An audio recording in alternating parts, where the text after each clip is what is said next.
Afternoon, the race to avoid a national power shutdown is on as the Energy Minister John Jinapop scrambles to find billions of cedis to purchase liquid fuel to power electricity generating plants.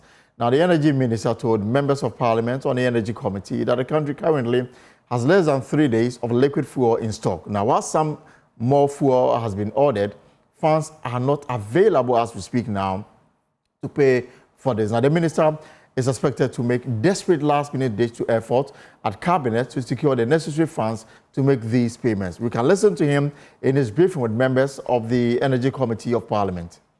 Thank you, Chairman. Today, as I sit here, this morning, my headache is how to get the next parcel of liquid fuel. The fuel we have to take us 2.6 days. We've placed order for fuel, but it has to be paid. We've procured some fuel on credit and working with the Ministry of Finance to pay. But the truth is that the Ministry of Finance also has its limits. And so we'll be going to Cabinet to discuss how we can improve on the sector. And that is why we are pushing for some private sector participation in ECG's operations. It does not entirely solve the problem, but it takes us to another level. Because if the collections are reduced from the 40% to say 5%, it means that we'll be collecting more. Cabinet has also adopted a position, and we'll brief you, Chairman. All MMDAs are supposed to pay for their electricity bills. They have to budget for it. We've identified what we call critical institutions. They include the health sector, the education sector, the security agencies, and the presidency. Even with that, so if you take the health sector, it's the theaters, the laboratories, the wards that will be exempted. If you take the educational institutions, dormitories are not part. Restaurants are not part. Only lecture theaters. And so we've classified that. And Cabinet is granting the approval and will publish that. Even what we term as critical institutions, the Minister of Finance will have to budget for it and pay.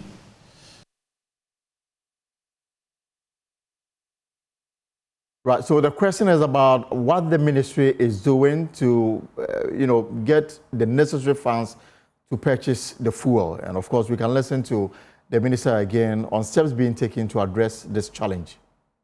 This year alone, government spent over 24 billion cedis in energy sector. Either you call it subsidies, under recoveries, or shortfalls. This year, it is estimated at over 30 billion.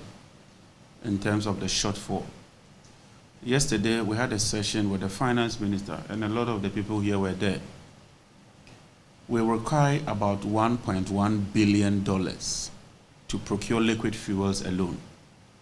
Unfortunately, and the PRC is here, the liquid fuel is not part of the tariff structure. And so you will be buying close to $15 billion of liquid fuel, and that has to be paid by the central government because it's not part of the tariff structure. As if that is not enough, what you call the reserve margin, which is a necessity, because you just don't bring plants to meet exactly what you consume. What if one plant goes off for maintenance or any situation? That is not also part of the tariff structure. More importantly, the tariff itself, ECG is unable to collect all the monies. And so you're having a deficit of about 2 billion cedis every month when it comes to ECG's collections. When you add that deficit and you add the fuel, which is not part of the pass-through, you are looking at over 30 billion. Car Power has just sent us a letter that by 18th, they will shut down the plant because we owe them more than $400 million. IPPs alone, we owe them $1.7 billion. And so it's serious.